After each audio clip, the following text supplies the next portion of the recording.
You're welcome to the Policy Council. My name is Okwemi Agbaje. Today, I want to walk through Nigeria's history. I want to go from 1960 and examine some of the key highlights of Nigeria's development, or lack of development. And I want to do it with someone who witnessed it all and who has a perspective on what went wrong everywhere along the way. Enjoy the program.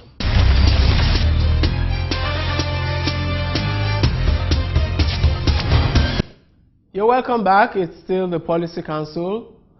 My guest is an elder citizen, somebody who was around at independence and who has been around ever since. Together we want to walk through Nigeria's journey since independence. Its economy, its polity, the structure, and the issues of policy around this country. My guest is Mr. Chike Nwanze. He has been president of the Institute of Directors. He's a council member, two-time council member of the Nigerian Stock Exchange.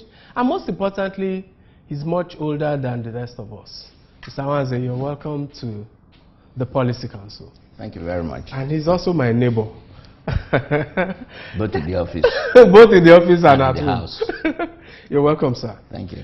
Let me start by asking, where were you at independence in 1960? At independence in 1960, I was teaching in a secondary modern school in Ibuzo, then part of the Western region. That was before the creation of the Midwest region. I had just left school, St. Thomas's College, about 2 years. I went to St. Thomas's College, Ibuzo also, and was teaching at the secondary modern school in 1960 at Ibuzo. Did you vote at the elections in 1960? As a matter of fact, I have voted in every election in this country since 1959. And in 1959 election, as a matter of fact, I was a returning officer at one of the polling stations. So what were your thoughts around independence at that time? What was going through your mind as this potentially great country was attaining independence and you were a part of the process? We had great hopes. And the national anthem at that time also gave that great hopes. The schools were well organized. There was very serious inspection. I remember the school that I taught, and we had some very serious inspection. We had inspectors coming all the way from Ibadan to inspect the schools. And the number of inspections that we had in that school, they were not only inspecting the teaching, but also even the infrastructure. You know, in a rural area like that, I know one of the first inspections, there was no toilet in the school. So the inspectors insisted. Then, you know, this pit toilet was now sunk in the school. And they fenced it around with bamboo. And there were white ants, you know, that was eating up the bamboo at a point. When the inspector came back and looked at it, we saw his report. He said that this is a white ant sepulcher. So that inspection geared out all the proprietors of schools, managers of schools, to be on their toes. Let me jump a bit. What do you think, because we know that the First Republic failed, soldiers took over in 1966, what do you think went wrong with the First Republic? I think the problem started really with the rigging of the election. The election of 1964. And before then, you know, there was corruption, but not at the scale that we have it now. That even then, the corruption that was prevalent at that time, in most cases, is most of the proceeds of that, maybe contractors, go to various parties to fund the parties. But here, now, what you see is different. Maybe your generation should not have complained about corruption at that time. Maybe, you know, on second thought, in retrospect. Apart from even the election, also the problem in the West between Awolowo and Akintola. And then also now the started various alliances. And with the determination of the majority party then to corner the areas where they really did not have followership, really. And now took the opportunity of the alliances to make sure that they now really extend their power all over. And so there was the 64 elections, which was not credible, and then the 65 Western Region elections, which was that was disastrous. A travesty. Yes, that's the Operation Wet here. So that was, in your view, the end of the First Republic. How did you feel on the day? Where were you when, in 1966? Well, when the coup happened? No, in 1966, I had left the country. Okay. Before the first coup, I had left the country. I left the country in 1965. Okay. The first coup happened in January 66. I had left the country about May, June of 65. You went to study? I went to study. And you came back? I came back in November 1972. Okay. About 7.5 years after. By which time soldiers were in government? They were in government. Okay. Yes. Let's take a short break and we'll continue this journey through Nigeria's history from the perspective of an individual who has lived it all. We'll be right back.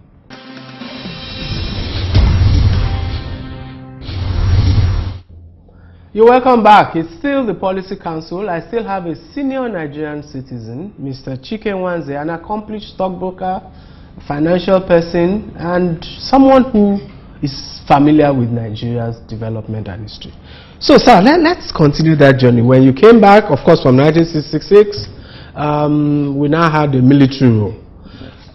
First, let's take a snap look at the economy and living standards around independence, and then compare with what had begun to happen in 1972 when you came back. You see, around independence, we had 3 regions. There was very, very healthy competition among the regions, and that's what really led to development. The revenue allocation, it was by derivation. They contributed to the center, and even what was in the center was also still part of it was still shared to the regions. What did they contribute? 50% to the center? 50%. And it was during that period each of the regions grew. Competition on every aspect. Apart from the University College Ibadan and Yaba College, you also have 3 colleges of arts and science. One in Ibadan, that for the western region, one in Enugu for the eastern region, and one in Zaria, the northern region. Now, Zik, the East, they started this university, University of Nigeria and Nsukka. Before you could say Jack Robinson, the West has also started University of Ife, which is now Obafemi Awolowo University. They took off at the campus of the College of Arts and Science in Ibadan. Ahmadu Bello also started by Sir Ahmadu Bello himself, also taken off from the College of Arts and Science in Zaria. It was after this that even the federal government now thought that they should also have another university before University of Lagos started. You could see that competition. We were running a true federal system.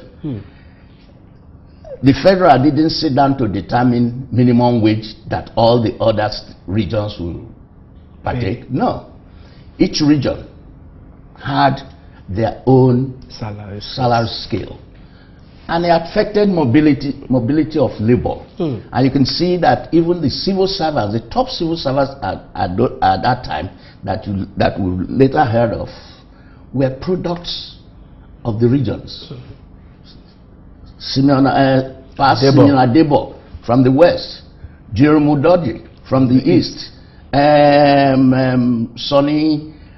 Sunday Awoniyi. Those were people, products of the regional governments. You know, before independence, in the first instance, it was a unitary system of government. I mean, the public service was one until maybe about 1956 that they regionalized the public service. But the civil service, the best brains went into the civil service. Graduates of Oxford and Cambridge and all of that. Well, the best brains went in there. The salary scale, like I said, was different. As a matter of fact, maybe that of the West at one point was even higher than what the federal was paying.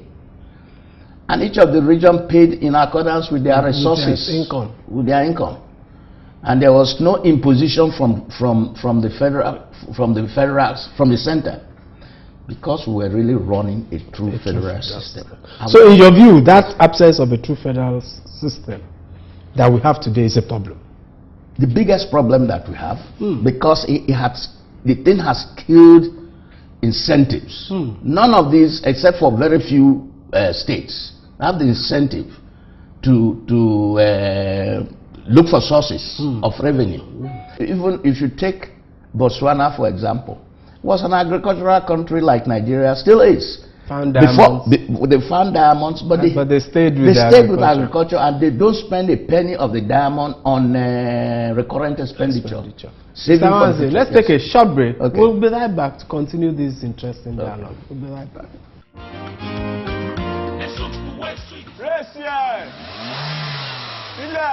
Okay. Hey, welcome, my son. We are giving free textbooks in our school today. I thank God. I know with this Lagos State government free education, my son will end up being a lawyer or medical doctor. He can even become an educated automobile engineer. My son tell me, say, their school don't get beautiful building with better chair and desk, new library, computer for everywhere, laboratory today, my people. All these things our children they enjoy today. Now our tax money do more. They pay my tax. Pay your tax. It's your civic responsibility. It's your duty. It's the law.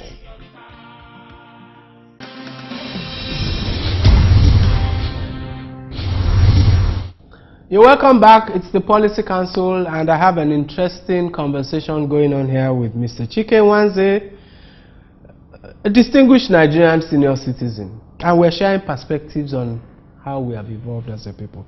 Let's talk about military rule, sir, for a short moment. In your assessment, how did military rule, maybe combined with oil, affect Nigeria? Well, I think in the first instance, the military rule destroyed the federal system. And one is not surprised, even though we still pretend, or we pretended at that time that we were running, we still call it Federal Military Government of Nigeria. The military command system is a unitary command system. The governors were appointed by, the state governors were appointed by the military. They couldn't take a decision on their own. And it's reflected in some of the, it's reflected even in our 1999 Constitution. Because I do not think that there's any federal system in the world that I know of where the center will determine the local government that the federated units will have. The local government council is a decision of the federating unit. They will know and will decide on the number of administrative units they need to run their own area. I remember writing to Chief Obasanjo, President Obasanjo, at the time he won his election, that we must expunge from the Constitution the list, the list of local governments, were shown contained in the Constitution as a schedule in a federal constitution. I don't know anywhere else where that is done. It's a peculiarly Nigerian invention. Yes. And there are many of that in the Constitution. Yes. Even the appointment of state judges goes to National Judicial Commission. The problem in our education was when the government also decided took over schools. To take over schools. The schools were run by voluntary agencies. When I was born here in Lagos.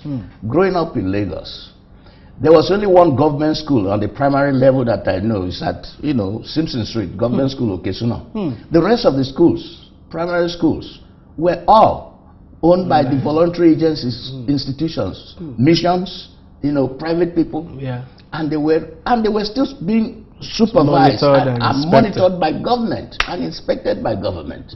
And there was this competition. Whether we like it or not, competition helps development. Yeah. I mean, healthy competition. And that's what we... With regulation. With regulation. And that's what we had, during the first republic. Let's talk briefly about economics. And I know you are very important in the capital market. You sit on the Council of the Exchange. And you've been president of the Institute of Directors. Now, we had most recently this 2008 capital market collapse. As somebody who had stayed in the market right through its evolution, and you run Icon Stockbrokers, probably one of the oldest ones, what do you think accounted for that crisis?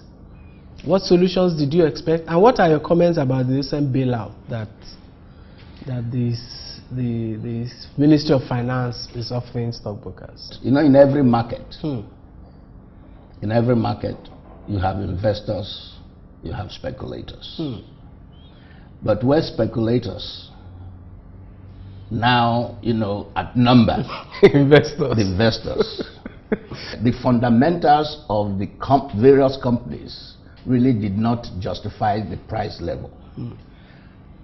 I remember at the time this whole thing was going on like that, I went to the stock exchange to tell them that what happened in Malaysia might happen here. And what happened in Malaysia was that, at that time they had a lot of foreign portfolio managers. When the problem, just like we had then, what they do, you see, they will pull out. So it was the foreign portfolio managers, they've seen what was happening. By the time they see, you see prices going up like that, there's only one way that is going to go after that. You continue to blow the balloon, it will burst. So they knew. And they took their exit, and it was at the point of taking their exit that's the collapse. Both the SEC and the capital market community itself, represented by capital market committee, they have all come together, and a lot really has been done. The market has stabilized. Last year, at significant growth, 35%, growth. So now, in the case of the bailout, you see, people are misconstruing it. I think the point is that it was the bailout really that they gave, or not. I won't call it bailout. Bailout is a forbearance. Yes. And what for those only involved in margin facilities. Unfortunately, we started running margin facilities without really putting regulations in place. And then the AMCOM took them over. If they didn't give this forbearance, those things, so the stockbrokers will have been paid, they will have suffered loss from their own contribution, and then paying the other one, the loss suffered as a result of both sides not playing really the margin game the way it's supposed to be played. That's the forbearance. The forbearance is only affected the margin facilities. Okay, let's take our final time out, and we'll talk about Nigeria's structure based on Mr. Wanze's views. We'll be right back. Who knows Abi better thing? Abi who no like better thing? All these fine things where they see so. Now money government they say do am now.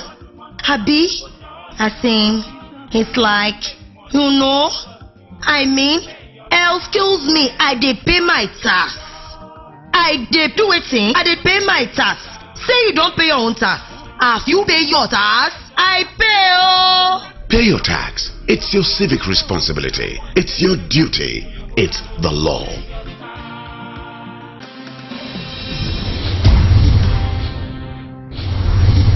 You're welcome back to my final segment with Mr. Chike Wanze, senior Nigerian citizen. I think that's all I'll describe him as. So we've come from that region that you saw at independence of that federation of 3 strong regions, to what you describe as a unitary system of 36 states. What do you think should be done to Nigeria's structure? My view, as a matter of fact, Tony Momo delivered a paper at a seminar one time in Enugu. I was present. He said, if the regions demanded by the minority, all various minorities were created at that time, there would have been, probably wouldn't have had the Civil War. So I believe, I made a recommendation, you know, as a president of the IOD, you are very much aware of it. Yes. And we suggested, because the cost of governance that we have now is so much. I'll give an example of the old Western region before the creation of the Midwest region. Extended from Fadei to Asaba. They had 12 ministers. And it was at that time, because they generated enough fund, that the Ikeja Industrial Estate was established. It was at that time that the Ikeja GRA was established. All the Wema Bank, Wema Board Investment, Western House, Cocoa House, Investment House, were built by the Western region at that time. Same with a number of all the regions. You can replicate that in every other region. And the roads were tarred. I'm talking of the West now because that's the one I'm more familiar with. The roads were tarred. You have smooth roads. Now, this same region has 8 states in the region. I know that region. Yes. As I just 8 states. And each of those states right now have average of about 20 commissioners, advisors, and everything. That's 20 times 8. Where we had 12 ministers. So invariably, when they pay all these remuneration, they all go into overheads, personnel emolument. You have very little left for development. For development, and that's right. Or impacting the people. No, nothing. So what would you like to see? What I would like to see is that, and I have made that presentation at this last hearing of the Senate, on the Constitution, and I'm presented the policy position of IOD there, that we must restructure, and that the current 6 geopolitical zones must be the federating units. Each of those regions must have their constitution, like a federal system. We had it in the First Republic. They must have their own constitution. Each one of them must determine how much the salaries they will pay their people. What local governments they want to have. How many local governments that they want to have. Generate their own resources. Make contribution to the center. There are a lot of minerals and everything that we have. Each of these geopolitical zones will have enough to really run and be competitive like it was in the First Republic. But I get amazed that I was at some of this presentation that everybody was asking for their own state. Very soon, I think we're going to ask. 100. We have 50 more requests. For yes, yes. I don't see any reason why. Maybe you and I should ask for state for our families. Well, I don't know. I think that perhaps the fact that you've seen all of this development accounts for the type of perception that you have. Many Nigerians don't have a sense of history, and that's why we brought you onto this program. Thank you very much, sir. Thank you. Thank you. We'll be right back.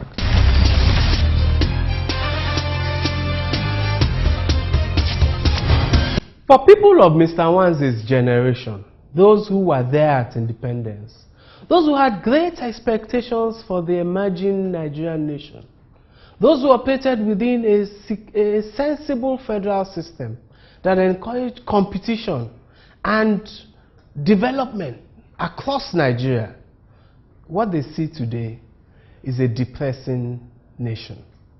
3 things come out of our discussion: absence of a true federal system, a defective structure of 36 weak states, and the absence of competition, regional competition, economic competition among regions for development. Those are the things we have to address so that we can return to the basics and start to build again. Thank you for watching the Policy Council. See you next time.